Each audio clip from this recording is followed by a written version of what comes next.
à tous, aujourd'hui on se retrouve avec Paul de la Wildcard et il est là pour vous présenter sa Tech Profile. Ouais, alors du coup, ce dimanche se déroulait le WCQ Liège. On était 266 et j'ai fini quatrième, donc j'ai fait un score de 8-1. J'ai seulement perdu round 8 contre le seul mec qui a fait 9-0. Et voilà, donc pour l'événement, j'ai choisi de jouer Phantom Knight Brave. Bon, si vous avez déjà regardé l'ancien deck profile sur la chaîne, je jouais déjà Phantom Knight mais sans les Braves. J'ai choisi de jouer ce deck parce que c'est ce que je pense jouer le mieux, même si c'était pas forcément le meilleur choix parce qu'il y a quand même pas mal de briques dans le deck, etc. Mais au final, le deck est un peu mort dans sa hype parce qu'en ECG, tout le monde a dit que ça allait être tier 0 suite à ce qui se passait. Et en fait, ben, le deck brique trop. Et d'autres decks comme Prankies et les piles à 60 ont pris le dessus. Mhm. Et du coup, en 2 mois, le deck a un peu eu le temps de mourir, entre guillemets, enfin d'être un peu oublié, je pense. Et du coup, c'est pour ça que j'ai choisi de jouer ça quand même, même si je pense qu'il y a des lacunes. D'accord. Donc, tout d'abord, je vais vous présenter le deck profile qui est assez standard, je trouve, parce que c'est dur de faire quelque chose de particulièrement différent avec Phantom Knight, mais il y a des ratios qui sont quand même un peu réfléchis, je dirais. Ouais. Et après, je vous parlerai vite fait de mes match-ups, et puis voilà. Et du coup, c'est un deck basé autour de Braid, mais tu joues aussi à 60 ou Non, j'ai choisi de jouer à 45. J'expliquerai un peu plus en détail quand je passerai au end trap Mhm. pour la partie proba sur pourquoi je pense que 45 c'est le meilleur nom sur Phantom Knight. Et voilà. D'accord. Donc pour commencer, on va commencer avec l'engine Phantom Knight. 3 Turn Scales, classique, 3 Boots, 2 Cloaks, un Gloves, un Greaves.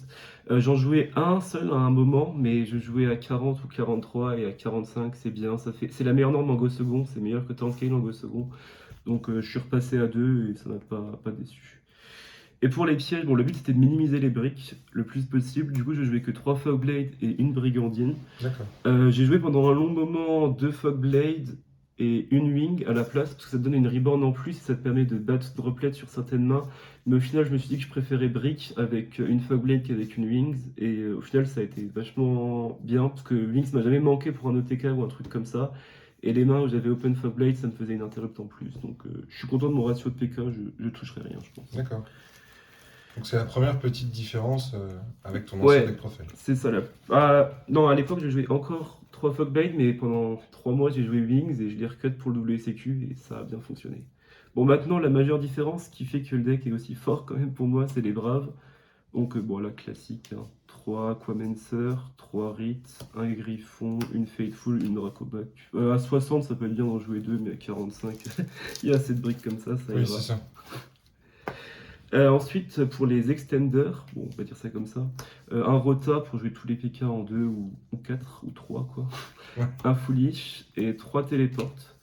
J'ai pas joué de psychique, je les ai joués pendant un long moment et après je me suis dit en fait le format, bah tu prends side, t'as perdu, contre Flunder, tu prends statut, t'as perdu, etc.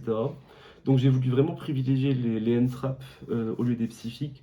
Le seul fois où peut-être les psychiques ça peut être chiant, c'est sur des match-ups où t'as pas du tout besoin de ogre en fait, et t'es obligé de decide bah, du coup les 3 téléports parce que sinon t'as plus de target dans ton Oui, bah deck. oui. Mais franchement, jouer un deck plus heavy end trap que heavy extender, c'était le meilleur choix que j'ai fait, je pense. Mais je reviendrai sur les end trap un peu plus tard.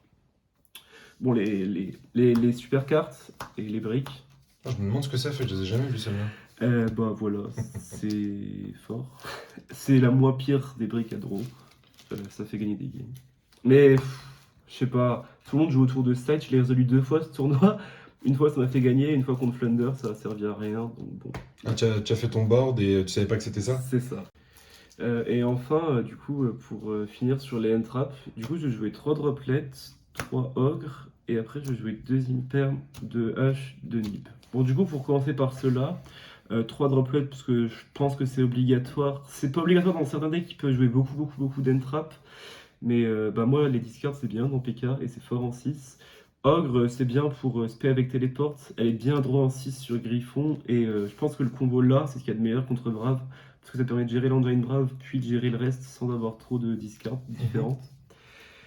Et pour les entraps à 2, alors du coup 2 H, tout d'abord parce que je voulais en avoir dans mon deck quand même, c'est un régional. Je pense qu'elle est pas si ouf, mais ça peut être bien sur Aquamancer ou certaines mains, par exemple Prankids qui ont pas les braves. Enfin, ça reste une carte ok. Et ouais. rapidement, je l'ai joué à 2 parce que en fait, j'ai jamais envie d'avoir 2 haches dans ma main. C'est une fois par tour et elle est nulle à chier en 6ème. Alors, du coup, voilà. 2 Imperm. Bon, là, la logique, c'était que c'était fort en 6ème. Parce qu'avant, je jouais Veiler parce que Veiler conflicte pas avec Brigandine, puisque Brigandine, on peut pas l'aspect si on a déjà un piège dans le cimetière. Et Imperm, bah, des fois, ça peut conflict. Ça m'est arrivé une fois, mais au final, la draw en 6, c'est vraiment un bon argument, surtout contre genre statue. Oui. Et enfin, 2 Nib, parce que pour mes siding patterns, je voulais en avoir quelque part dans mon deck, j'avais pas trop la place en side, et je pense que c'est pas un mauvais end trap à avoir main deck, contre certaines mains qui n'ont pas les braves, voilà. Et surtout, bah, du coup, la logique de jouer à 45 et de jouer PK avec autant d'end trap, parce que c'est pas forcément standard pour une liste PK, les gens jouent plutôt PK avec des extenders, c'est que ça fait 12 end trap à 45, ça fait 79% de chance en open 1 sur les 5 premières cartes et 38% en open 2, ce qui est à peu près les mêmes probas que d'en jouer 11 à 40, ce qui est le ratio conseillé, on va dire, pour un deck Yu-Gi-Oh! Et surtout, post-side, je arrivais à passer à 15, voire 17 cartes de go seconde dans mon deck, ce qui fait 57% de mon open 2. Et comme le format, il faut open 2 end-trap pour battre tous les decks, c'est pour ça que j'ai choisi 45. D'accord. Pendant un long moment, j'ai joué à 43, mais 43, ça doit faire qu'une trentaine de pourcents de mon open 2. Et il n'y a vraiment pas assez de place pour side out des cartes à 43, vu qu'il y a des briques que tu peux pas cut, des cartes que tu peux pas cut. Donc je pense vraiment que je continuerai à jouer 45 le deck. C'est le nombre qui se rapproche le plus niveau ratio de 40. Et voilà mon argument pour jouer le deck à 45 et jouer le deck à 45. J'ai pas break une fois du tournoi.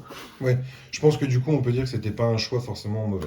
Je pense vraiment que c'était le meilleur choix que j'ai fait sur la liste de jouer des end-traps et d'en jouer autant. Mais c'est sûr que l'idée de se dire on augmente le nombre de cartes parce que si on fait un siding pattern qui derrière amène des concessions sur ton engine principal, c'est pas possible. Je voulais vraiment pas trop toucher à l'engine. Les seuls trucs que je me permets de cut, c'est des téléports qui sont des extenders et Intent Scales en Go First.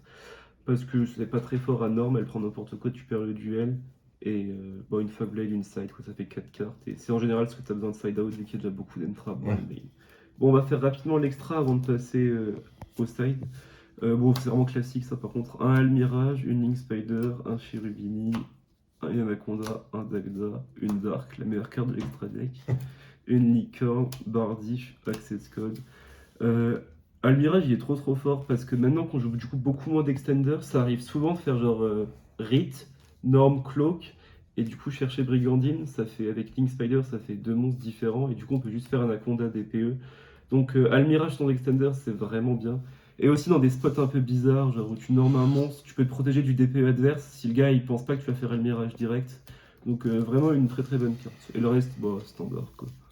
Franchement, j'aurais bien joué 2 Dark tellement c'est fort, mais ça arrive rarement quand même. Moi j'ai vu des listes qui jouaient un Dark et une Lina, mais Ouais. bon, c'est sûr que dans PK c'est Le compliqué. truc c'est que t'as souvent des lights sur le terrain quand même quand t'as side qui traîne et tout, mais bon, pas... Le gars est mort avant en général. Ouais, c'est ça. 2 Breaksword, j'ai pas envie d'en jouer un, franchement. Je vois pas quelle carte arriverait plus que le deuxième Breaksword en fait. C'est pour ça que j'en ai laissé 2. Un Lévière, une Donner, un Zeus. Je pense pas que je l'ai invoqué une fois ce tournoi, mais bon, c'est important de l'avoir dans l'extra. Ou si j'ai dû le faire une fois contre un Rogue, j'ai dû break son board et faire Zeus. Et DPE, la meilleure carte de Yu-Gi-Oh! Ouais, c'est ça. Hein. Sincèrement. Donc du coup, tu ne joues plus Appaloosa. Non, c'est vrai que c'est un problème, ça. Enfin, un problème, oui et non, c'est que tu joues plus Appaloosa. Donc le deck, à part Griffon, mais pas de Negate. Donc des fois, quand ton Griffon est passé, tu te dis, bon, bah, écoute, s'il a Nib, Ciao. on verra, quoi. Mais après, le deck, tout va dans le cimetière et tu refais la même au prochain tour. Donc Apo m'a pas manqué, mais c'est vrai que ça fait bizarre. Sur certaines mains, t'aimerais bien faire Apo quand même. Oui. Mais t'as pas trop... Enfin, ça arriverait pas sur le tour 1, ça arriverait plutôt sur les tours d'après, je pense, quand t'as plein de monde qui reste sur le board, mais... Tant pis, hein. On tue et au pire on a tout dans le cimetière. Le deck a quand même fait une sacrée évolution quoi. Ouais, ça a vraiment plus grand chose à voir avec l'ancien format je trouve. Même si bon, le but ça reste de faire side DPE quoi. Oui. Et le side, je jouais le package Gamma. Bon à 43 c'est pas rentrable, à 45 du coup bah, les 4 là c'est juste en général une Scales, une Fogblade, Sight et un Téléport. Que je sors en fait, peu importe le match-up en général. C'est fort contre tous les combos, c'est fort contre Alester, c'est fort contre Flunder. Franchement, ça devrait être dans tous les sides, je pense. Seulement 2 lancers A. Parce que du coup, bah, ce que je disais au début, c'est que je pensais pas que grand monde jouerait PK, parce que le deck est mauvais, je pense, si tout le monde joue contre PK. Et en vrai, ça touche que la version Draft Tenny à 60, mais ça touche pas Base, donc plus si ouf. Et du coup, j'ai voulu jouer Token Collector sur la troisième Lancea et sûrement le troisième Nib. J'ai pas affronté un deck qui fait des jetons, mais je pense que c'est obligatoire de l'avoir dans le side, parce que si le deck en face il commence à faire des jetons, tu as perdu le Tu as duel. perdu, c'est clair. Et c'est vraiment fort en combo d'Entrap avec genre Gamma ou n'importe quel autre, parce que ça cut leur second play en vrai. Et enfin, c'était un régional en Belgique. Les Belges, ils aiment bien les pièges. Et Flunder, c'est un deck aussi. Du coup, 3 Storm, 3 Twin. Sincèrement, c'était bien parce que j'ai joué 2 Flunder et un Gourou. Ça m'a beaucoup servi. Un Twin, gourou? un Gourou, ouais, en ronde 9 en plus. C'est super bien. Et Storm, ça peut gérer les monstres dans Flunder et ça peut gérer des decks un peu genre Tribrigade, des trucs comme ça. Il met tous ses monstres en attaque parce que c'était Link et du coup, il prend Storm quoi. Et la dernière carte, un Callboy. Bon, j'avais pas envie de jouer plus de cartes de Go First parce que franchement, j'estime que si tu Go First avec le deck, c'est dur de lose quoi.